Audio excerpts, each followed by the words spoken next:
आपके विरोधी लगातार ये कहते हैं, मैं काफ़ी ऐसे स्टेटमेंट्स भी लेकर बैठी हूँ जिसमें वो कहते हैं कि आप माइनॉरिटीज़ को टारगेट करते हैं, माइनॉरिटीज़ के खिलाफ आप काम करते हैं, जो इन अ वे नैरेटिव तैयार करता है सरकार के लिए। ये एलिगेशन आपकी पीआईएल पर और आपके कानूनी काम पर खड़ा होता है नहीं कि नैरेटिव बिल्डिंग करता है वो एक तरह मैं आपको दूसरा उसका पहलू बताता कि हूँ मतलब ट्रिपल तलाक को लेकर अगर आपने पीआईएल लगा दी, अब आपने पीआईएल लगाई है तो वो खबर आ जाएगी, खबर आएगी तो फिर उस पर बातचीत होगी, फिर बातचीत होगी तो वो सोशल मीडिया पर एक मतलब वो एक पूरा लूप शुरू हो जाता है चर्चा का, डिस्कशन का। अच्छा हुआ और वो माहौल तैयार करता है कानून बनाने से पहले का ये एलिगेशन। और मैं ये कह रही हूँ कि आप उसमें एक इकाई हो सकते हैं, नॉट नेसेसरली एंटायरली यू, लेकिन ये नैरेटिव बिल्डिंग इस तरह से देखिए भी है। ये है मेरे हाथ में marriage and divorce Marriage and divorce law, law। ये इसमें 20 कानून बने हुए हैं, ठीक है। तो भारत में इस समय 30 कानून चल रहे हैं, 20 इसमें छपे हैं, 10 कानून और भी हैं शादी विवाह के लिए।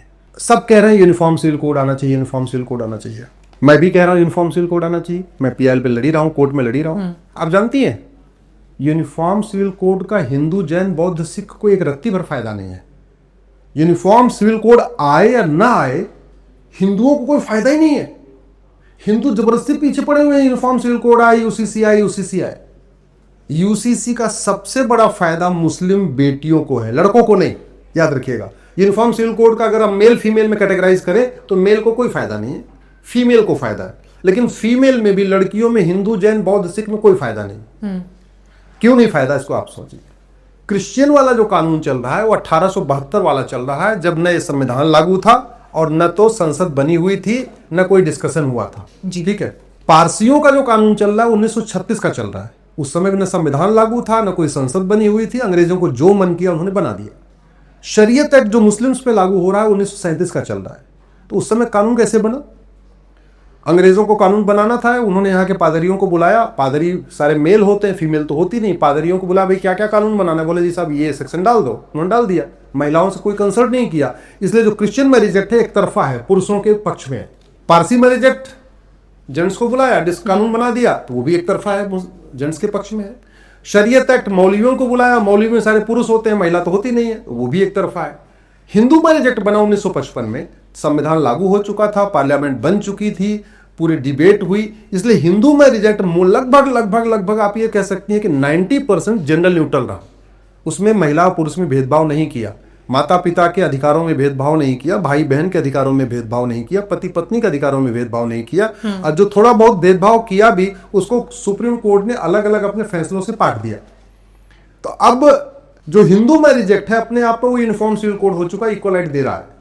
नुकसान किसको है? जिसके लिए अंग्रेजों वाला कानून चल रहा है, ठीक है। उदाहरण के लिए यूनिफॉर्म सिविल कोड आएगा तो क्या हो जाएगा? शादी विवाह की उम्र समान हो जाएगी। हिंदू, जैन, बौद्ध, सिख में पहले 18 और 21 तय हो चुका है। गड़बड़ कहाँ है? मुस्लिम्स की शादी की उम्र 9 साल चल रही है। जो पर्सनल लॉ के हिसाब से पीरियड आ जाए या 9 साल पूरा हो जाए, जो पहले आ जाए वो शादी की उम्र है, ठीक है। तो यूनिफॉर्म सिविल कोड आएगा, शादी विवाह की उम्र समान होगी, तो फायदा क्या हुआ? मुस्लिम बेटियों को होगा, कम से कम वो भी कम से कम 12वीं तक पढ़ लेंगे। यूनिफॉर्म सिविल कोड आएगा, grounds of divorce, procedure of divorce common हो जाएगा। अब ग्राउंड्स ऑफ डिवोर्स में हिंदू, जैन, बौद्ध, सिख में तो फिक्स है, भैया आपके ये ग्राउंड है, आपको फैमिली कोर्ट में जाना है, रिटर्न में काम होना है, मौखिक में कुछ हो ही नहीं सकता। 3 तलाक भले खत्म हो गया, तलाके हसन आज भी चल रहा है, तलाके हसन आज भी चल रहा है, तलाके बाइन आज भी चल रहा है, तलाके किनाया आज भी चल रहा है। और वो केस में सुप्रीम कोर्ट में लड़ रहा हूँ। जो तलाके बाइन वाला केस है, मैं आपको एग्जांपल बताता हूँ। कर्नाटक में कलबुर्गी की डॉक्टर सईदा अमरीन है, MBBS MS गायनोलॉजिस्ट। उसके हस्बैंड MBBS MD फिजिशियन। उन्होंने उसको बोला जाओ तुम्हें आज़ाद किया, जाओ तुम्हें आज़ाद किया, जाओ तुम्हें आज़ाद किया। जब 3 तलाक बंद हो गया तो तलाक तलाक बोलने के बजाय नया फार्मूला निकाल दिया, आज़ाद किया, आज़ाद किया, आज़ाद किया। और वो क्या, वो गई बेचारी काजी के पास, बोले जी हमको तो आज़ाद 3 बार बोल दिया आज़ाद। बोले हाँ तलाक बाई नहीं है। ये नया चल रहा है। यूनिफॉर्म सिविल कोड आएगा, ये खत्म हो जाएगा, सब कुछ रिटर्न में होगा। तो वो सारे अधिकार जो हिंदू बहन बेटियों को मिले हैं वो जैन, जो बाकी बहन बेटियों को इक्वल हो जाएंगे। तो फायदा किसको हुआ? मुस्लिम बेटियों को ज़्यादा हुआ, क्रिश्चियन बेटियों को थोड़ा उससे कम हुआ, पारसी बेटियों को थोड़ा उससे कम हुआ। यूनिफॉर्म सिविल कोड आएगा, मेंटेनेंस का फार्मूला सबके लिए कॉमन हो जाएगा। तो हिंदू, जैन, बौद्ध, सिख में पहले मेंटेनेंस का फार्मूला बना हुआ है। मेंटेनेंस कहाँ नहीं है? मेंटेनेंस का सिस्टम मुस्लिम्स में नहीं है, इनको भी मिलेगा। एक पति एक पत्नी का नियम सब पे लागू हो जाएगा यूनिफॉर्म सिविल कोड। अरे हिंदू, जैन, बौद्ध, सिख में पहले लागू है। यहाँ तो पॉलीगैमी पहले से 7 साल का अपराध है। फिर कहाँ रिफॉर्म कहाँ आएगा? मुस्लिम बेटियों को फायदा होगा। माता पिता की देखभाल का अधिकार सबको मिल जाएगा, अभी मुस्लिम बेटियों को नहीं है। पति पत्नी के अधिकारों में जो डिफरेंस है वो खत्म हो जाएगा। तो हिंदू जैन बौद्ध इसमें पहले खत्म हो चुके हैं। फायदा क्या होगा मुस्लिम? मतलब ऐसा नहीं है कि सिर्फ माइनॉरिटीज रिलेटेड केसेस के लिए। नहीं, ये तो एक नैरेटिव बनाया जाता है। जैसे मैं आपको, अच्छा चलो आर्टिकल 370 की बात कर लेते हैं। वक्फ के लिए भी तो गए ना आपको। हाँ। आर्टिकल 370 खत्म हुआ, ज्यादातर उसका सपोर्ट किसने किया? हिंदू सांसदों ने। विरोध किसने किया? मुस्लिम सांसदों ने।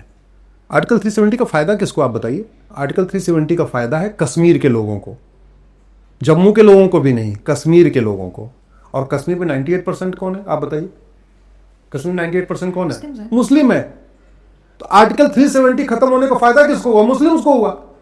पहले वहां आतंकवाद था, लगा हुआ था, कोई घूमने नहीं जा रहे थे, भूखे नंगे घूम रहे थे, बेरोजगार थे, अराजकता थी, खाने के वहां पे लाले पड़ गए थे। 370 खत्म हुआ, वहां पे टूरिज्म बढ़ गया, तो कोई कार चला रहा है, कोई ढाबा खोल दिया, कोई चाय की दुकान खोल दिया, कोई ये खोल दिया, कोई वो खोल दिया, कोई नाव चला रहा है, सब बढ़िया खुशहाली आ गई। तो आर्टिकल 370 खत्म होने का फायदा तो मुस्लिम्स को हुआ है।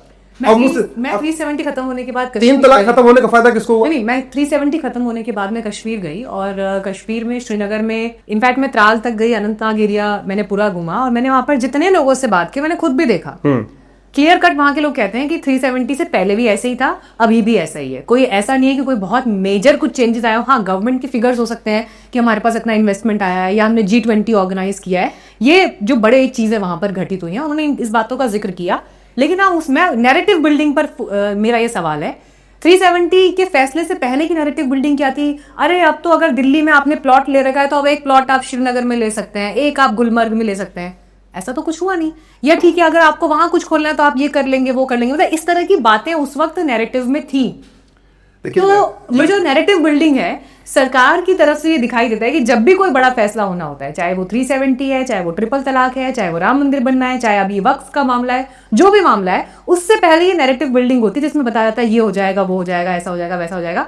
फैसला ले लेते हैं, कानून इंप्लीमेंट हो जाता है पिक्चर में, लेकिन बहुत ज्यादा बदलाव तो दिखता नहीं है सर, ये फैक्ट है। नहीं बॉस, नहीं आपने अच्छा कहा। 3 तलाक का हिंदुओं को क्या फायदा? 3 तलाक चलता रहे तो क्या फर्क पड़ता है? मुताम मिस्यार चलता रहे तो हिंदुओं को क्या फर्क पड़ता है? तहरुस चलता रहे हिंदुओं को क्या फर्क पड़ता है? तलाक हसन, तलाक बाइन, तलाक किनारे चलता रहे हिंदुओं को क्या फर्क पड़ता है? हाँ, ये सब खत्म होगा तो मुस्लिम्स को के जीवन में फायदा होगा।